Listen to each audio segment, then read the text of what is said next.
Hello everybody, thank you very much for joining me today for another Twilight Zone video in my Twilight Zone ranking series, where I rank every episode of the original Twilight Zone from my least favorite to my favorite. Today I'm going to be talking about number 40, Death's Head Revisited, written by Rod Serling and directed by Don Medford. This is a season 3 episode, and as always there will be spoilers. So Death's Head Revisited is certainly a classic Twilight Zone episode. This is a very dark and intense episode that certainly pulls no punches. Joseph Schildkraut and Oscar Bereji both give excellent performances. I hope I said those gentlemen's names correctly.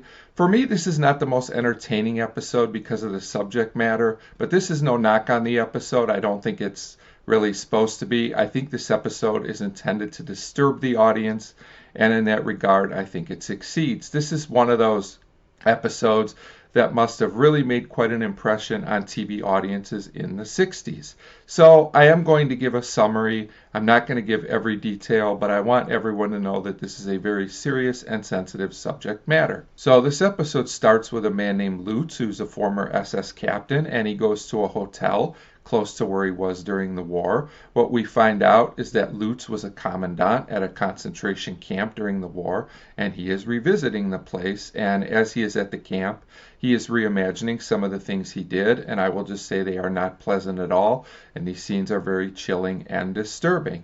So eventually Lutz meets a man named Becker, who was a prisoner there and is now the caretaker. At least that's what Lutz thinks, even though he thinks it's strange. So they talk, and Becker basically calls Lutz out on his actions. Lutz says he was just doing what he was told to do, and eventually he tries to leave, but the gate is locked, and he basically can't get out. So at this point, Lutz says he had hoped with the passage of time that people would kind of let things go, but Becker tells him the things he did, the crimes that he committed, were basically inhuman. So Lutz goes on a type of trial where Becker and some other ghosts basically tell him of his crimes, and I won't go over all of them, but let me just say this was a very intense and uncomfortable scene, and the charges are not good at all. It's all pretty awful stuff that Lutz did. So Lutz basically breaks down and tells Becker he imagined all of this, but Becker tells him it was real, and Lutz is of course found guilty. So at this point, Lutz tells him he is crazy until he remembers that he killed Becker and several others. So for his sentence, Lutz has to go through all kinds of horrible things, like those he did to others, and eventually he collapses.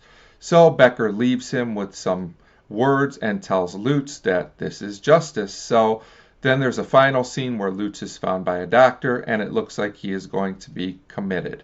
And it's very disturbing just talking about this, honestly. The whole episode is very well done and makes the audience think about the situation. So, and again, I don't mean this is a knock on the episode. I don't really find Death's Head Revisited to be that entertaining, but I don't think it's supposed to be. There's definitely an important message here, but this is definitely not the episode you want to watch when you just want to relax. It's a very well filmed episode also, however, with very strong cinematography and sets, and it's just a very memorable, classic, and important Twilight Zone episode. So for all those reasons, that is why Death's Head Revisited comes in for me at number 40 on the list. As always, feel free to leave me a comment on this episode, what you thought of it. Thank you for your continued support, and thank you very much for watching.